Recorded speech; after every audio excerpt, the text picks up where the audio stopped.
ciidamada booliiska Soomaaliya, dhakhaatiirta iyo xarumaha dhaqan celintuba waxay ka digayaan inay soo badanayaan bulshada Soomaalida ah ee qabatimaysa maandooriyayaasha haddii ay yihiin daroogooyinka kala duwan, daawooyinka sida qaldan loo adeegsado iyo khamriga oo waddanka si weyn u soo galaya. ciidamada booliisku waxay sheegeen in isticmaalka maandooriyayaashu ay haatan khatar soo kordhayso ku yihiin amniga caasimadda, iyadoo ay soo baxeen kooxo dibjiriin ah oo geysanaya dhac hantiyeed si ay u helaan dhaqaale ay ku iibsadaan maandooriyayaasha ay qabatimeen. qabatinka maandooriyayaasha oo ay ku jiraan daawooyinka xanuun baabi'iyayaasha oo si xun loo isticmaalo waxaan hore uga sameeyey warbixin ku baxday barnaamijka galka baarista. halista soo badanaysa iyo korarhka dadka isticmaalaya maandooriyayaashan darteed ayaan mar kale ku eegayaa barnaamijka galka baarista dhibaatada sii kordhaysa ee maandooriyayaasha si dowladda Soomaaliya iyo dadweynuhuba ugu baraarugaan halista taagan, ficil celinna looga sameeyo. ciidamada booliiska ee magaalada Muqdisho ayaa dhowaan bilaabay howlgal amniga ah oo ay ugu magac dareen Samakaab, kaasi oo ay sheegeen inay kula dagaalamayaan kooxo abaabulan oo magaalada ka geysta faldambiyeedyo ay ka mid yihiin dhac, dilal iyo ficilo kale oo liddi ku ah amniga iyo anshaxa. dadka faldambiyeedyadan geysanaya ayaa booliisku sheegeen inay ka siman yihiin hal wax oo ah inay isticmaalaan maandooriyaalka, in badan oo ka mid ahna ay qabatimeen. booliisku waxay u sheegeen barnaamijka galka baarista in faldambiyeedyadan ay ka dhacaan 17 degmo ee magaalada Muqdisho iyo deegaanada ku hareeraysan caasimadda. gaashaanle Cabdifataax Aadan Xasan waa afhayeenka booliiska Soomaaliya. maandooriyahaas wuxuu sababay inay dhalinyaradu ay keento inay baahi yeeshaan, baahi ah inay lacag helaan ay ku soo gataan. haddii la waayana lacagta ay keento in dadka la dhaco, dadka la dhacayana haddii ay isdifaacaanna keento in la isdilo. taa bilcagsi ciidanka booliiska Soomaaliyeedna wuxuu sameeyey howlgal la yiraahdo howlgalka Samakaab oo micnihiisu yahay in wanaagga la kaabo ee la dabagalo bulshada Soomaaliyeed dhaqankeeda iyo diinteedana la dhowro iyo sharafkeeda iyo cirdigeeda. booliiska Muqdisho ayaa bilihii ugu horreeyay kooxaha faldambiyeedyadan geysanaya ugu yeerayay ciyaal weero. hase yeeshee booliisku xilligan waxay sheegeen inay kooxahani isku bedeleen qowlaysato dibjiriin ah oo geysanaya dembiye abaabulan. gaashaanle Cabdifataax Aadan Xasan ayaa faahfaahinaya sida ay go'aankaasi ku gaareen. wixii ciyaal weeradii waa isbedeleen, waxay isku bedeleen daraagiskii gaangisi isku bedeleen. maxay sameeyeen mashruuca dadka ka dhex arkeen gaangis iyo dad bulshada inay dhibaateeyaan diyaar waa mashruuc ka dhex arkay.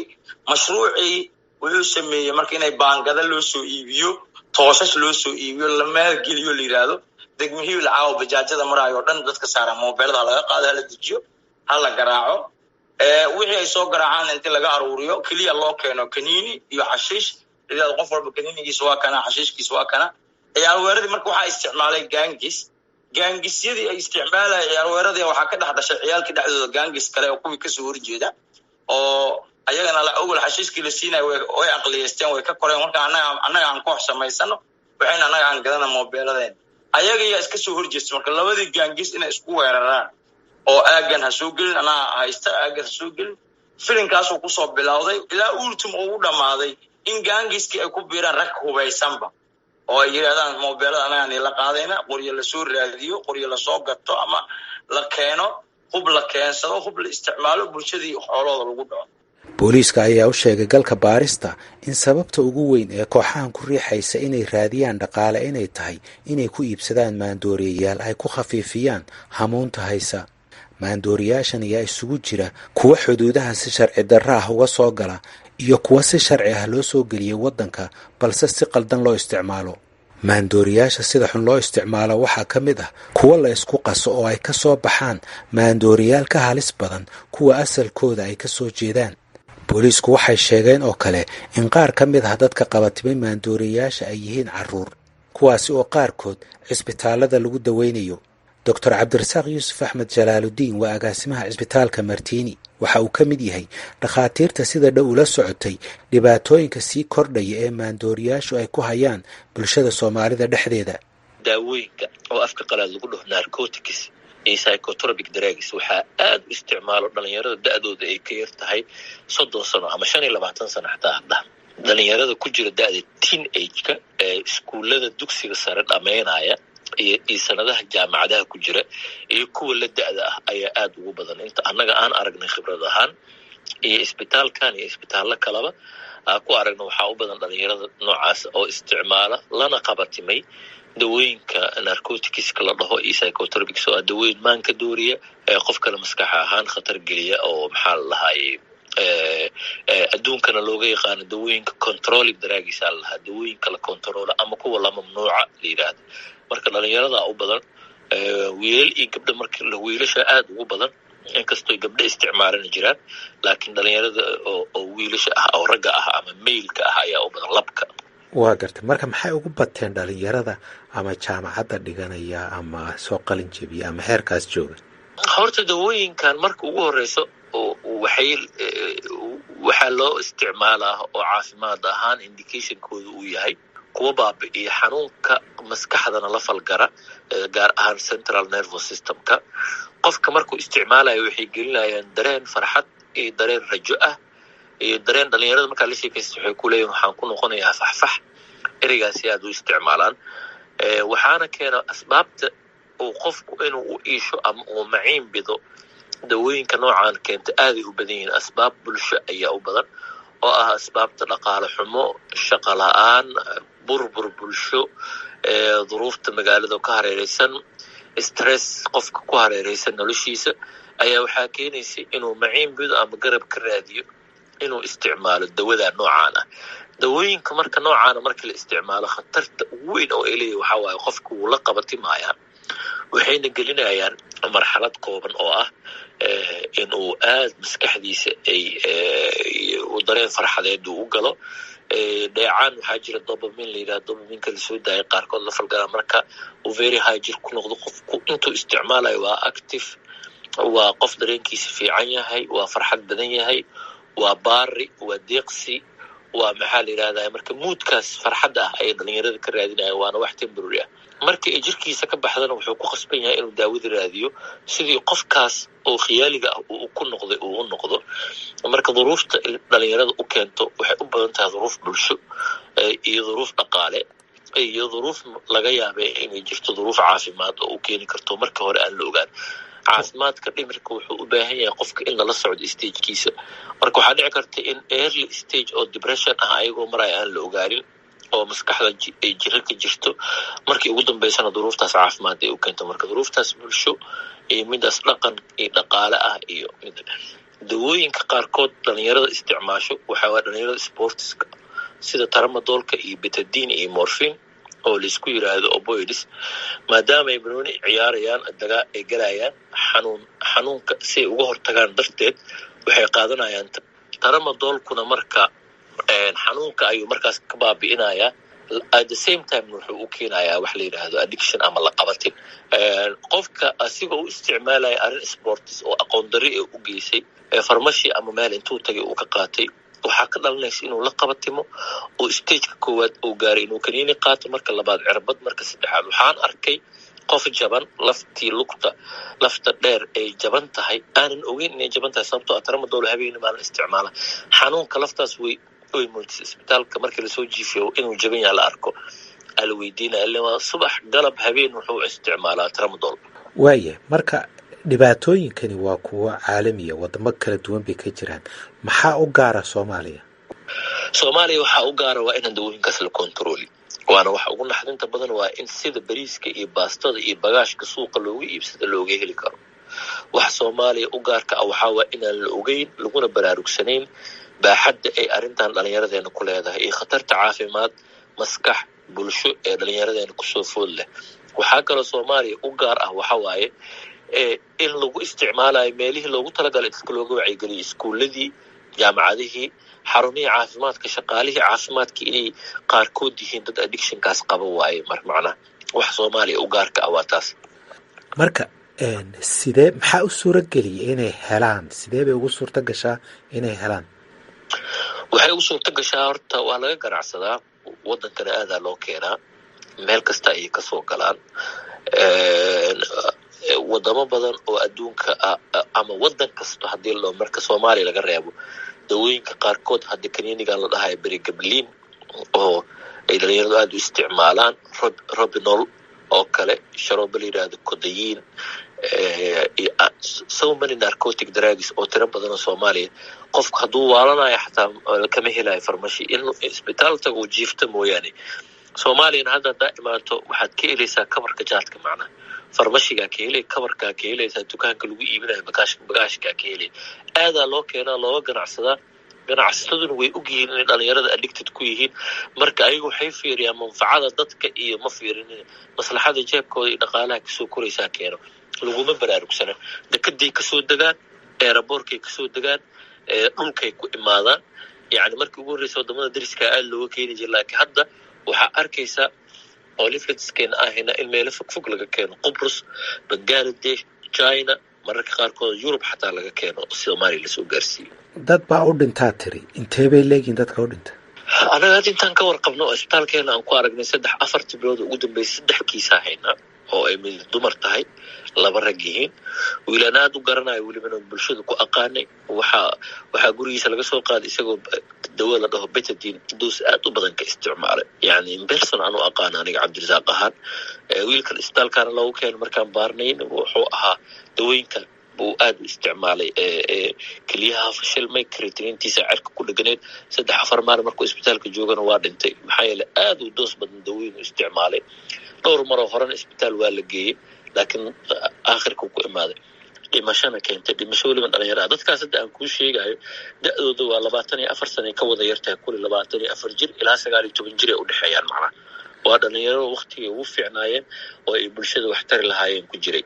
Dr. Liibaan Maxamed Cumar waxa uu ka shaqeeyaa xarunta caafimaadka maskaxda ee Liibaan Polyclinic and Psychiatric Center oo ah xarun cusub oo laga furay magaalada Muqdisho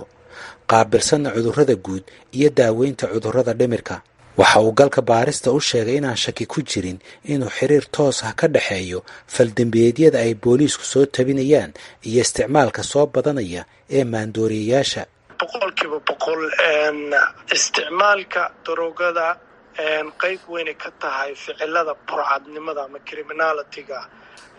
waana midaba keentaba burcadnimada iyo ficilada dilka kufsiga iyo wixii la halmaamo dalka ka dhacaya ama dadkaba soo saameeya Dr. Liibaan Maxamed Cumar waxa uu ka mid yahay dhakhaatiirta dibadda ku soo bartay aqoonta caafimaadka haatana dib ugu soo laabatay dalka si ay u caawiyaan dadkooda kadib markii ay soo noqnoqdeen cabashooyinka waalidiinta ee la xiriira maandooriyayaasha ayaa Dr. Liibaan iyo mas'uuliyiinta kale ee caafimaadka ee la howlgashaa waxay bilaabeen daraasad ay ku ogaanayaan baaxadda dhibaatada daraasada oo bilow ah ayaa Dr. Liibaan uu galka baarista uga warramay sida ay ku bilaabantay iyo ilaa haatan saansaanka u soo baxay waxaan hadda u jeednaa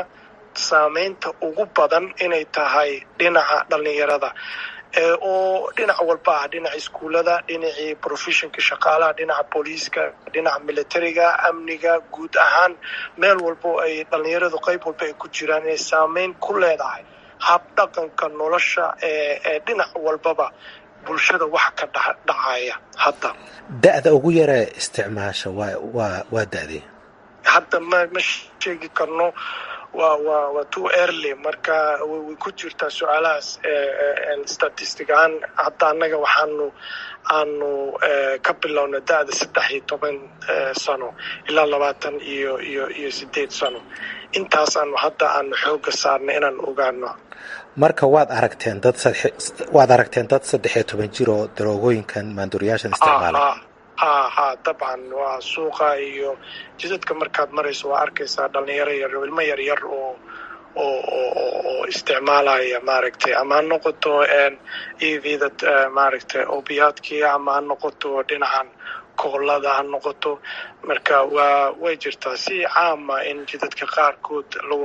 lagu gadaayo xataa marka oo isticmaalayaan way jirtaa Siraad Maxamed Nuur oo loo yaqaano Maama Ugaaso waa aasaasaha xarunta Maama Ugaaso Foundation oo ah xarun ka shaqeysa xanaanada carruurta iyo dhalinyarada hooyla'aanta ah ee ku dhaxda wadooyinka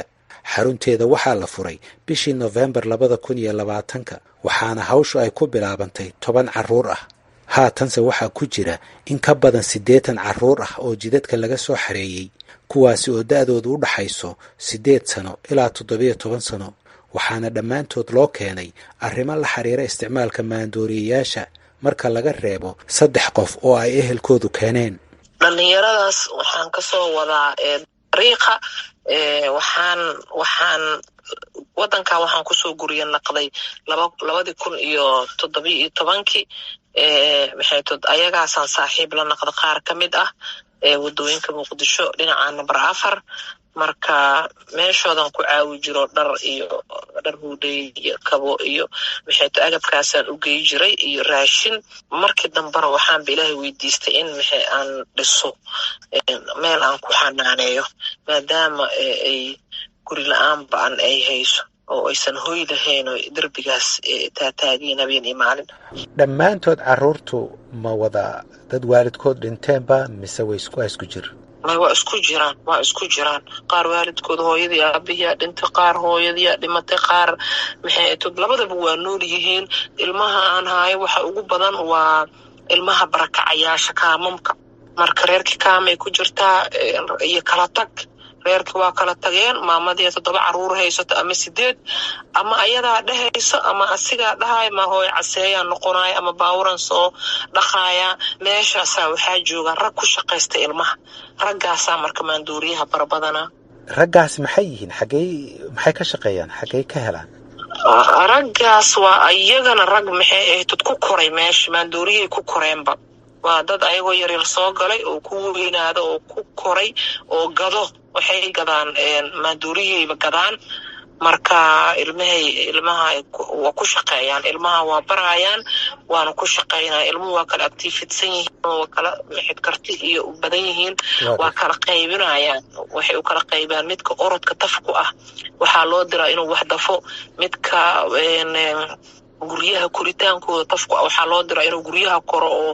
guryaha u dhaco qaar way tuugsadaan magaalada haddaa aragta ma aqaano tuugsigaas ay tuugsana hooyadaya sakarada abeeya saasa number ay ku siinayaan numberkaas waalidkood ma leh nin meeshaas fadhiya iska leh oo wax kasta oo ama ay dhacaan ama ay tuugsadaan ay u geeyaan. inkastoo xaruntaasi ay fidiso adeegyo ay ka mid yihiin barashada diinta haddana xaruntu ma haysato qalab ay maandooriyaha uga nadiifiyaan dhiigga qofka. gaashaanle cabdifataax aadan xasan waxa uu ka digay in faldambiyeedyadan ay ka faa'iidaysanayaan kooxo kale waxaana uu soo jeedinayaa in degdeg wax looga qabto. istaraatiijiyadda booliiska ah hadda nooga degsani waa kuwani hadda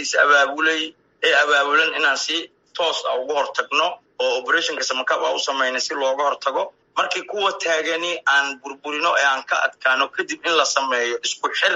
familiga iyo carruurtaaba ka dhiman oo isku xirkii sababtoo waalidka carruurtoodii iskuulada aaday kama warhayaan. magaalada muqdisho waxaan ku aragnay gurya xaafadda hooyadiisoo degan kaxda ayuu asna guri ka kireystay hodan qolkuu ka kireystay 4 carruura waaye oo asxaaba sheeshadooda isaga cabaan hooyaa laba iskuulkii ma aada iskuulka dhow xagga kama soo bixi karo iskuulna lama aado. waa in waalidiinta iyo macallimiintu la isku xiro number 1 waalidkana suuq marka uu ubadkiisa ka soo tago macalinku weydiiyo ma soo gaaray macalinka markuu sii deeyay ubadku yiraahdo waalidiintii ma idin yimaadaan wadka soo deeyne isku xir noocaas in la sameeyo. number 2 in iskuulada tacliinta ay wacyigelin sameeyaan culmaa u diinka masaajidda waxaasoo dhan waa qorshaha labaad sababtoo hadda wixii way ka baxeen si toos ah booliisku ugu hortaga markii aan soo gabagabayna operationkan oo samakaab wajigiisa labaad aan u bedeli rabnaa wajiga wacyigelinta waaye wacyigelinta waxaa iska kaashan doonaa maamulka gobolka iyo dhammaan guud ahaan culimada iyo macallimiinta si ardayda iyo dhalinyarada loo baro. cabdirasaaq yuusuf axmed jalaaludiin waxa uu leeyahay waxaa loo baahan yahay tallaabooyin wadajir ah oo ugu horeeyo sharci lagu xakamaynayo laguna maamulayo soo dejinta daawooyinkan.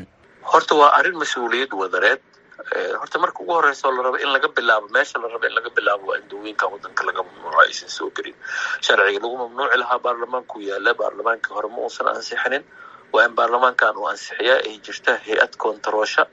adduunka dhan way ka jirtaa dawooyinka mamnuucda macnaha oo loo regulation leh waa in hay-adaha cadaaladdu ka shaqeeyaan waa in wasaaradda ganacsigu ay soo saartaa in mamnuuc ay tahay dawooyinkan iyo waxyaabaha maanka dooriya dhalinyarada khatarta gelinaya inaan wadanka la geeni karin laga ganacsan karin oo sharci iyo dowladnimo ay rabtaa marka hore. marka labaadna waxay u baahan tahay in bulshadu ay liska xilqaamo oo wacyigelin iyo waxbarashaba laga sameeyo oo dadka inta hadda suuqa ku jirta dawooyinkaas ay yaalaan la kontaroolo isticmaalkooda iyo sidoo kale dhalinyarada victimka u ah ee hadda ku aafoobay maxaa la dhahaa arrintan maandooriyahan xanaaneyn in loo helo waayo. waa laakiin marka ugu horeysa waa in wadanka aysan soo gelin dawooyinkan oo aada loo kontroolka ganacsigooda iyo keenistoodaba. ciyaal weero iyo problemka amni wuu jiraa inta daroogada laga helayo dukaamada iyo kabarka jaadka laga helayo. barnaamijkii galka baaristuna waa naga intaas. inta aynu ku kulmi doonno barnaamijkan oo kale waa haaruun macruuf oo idin leh nabadgelyo.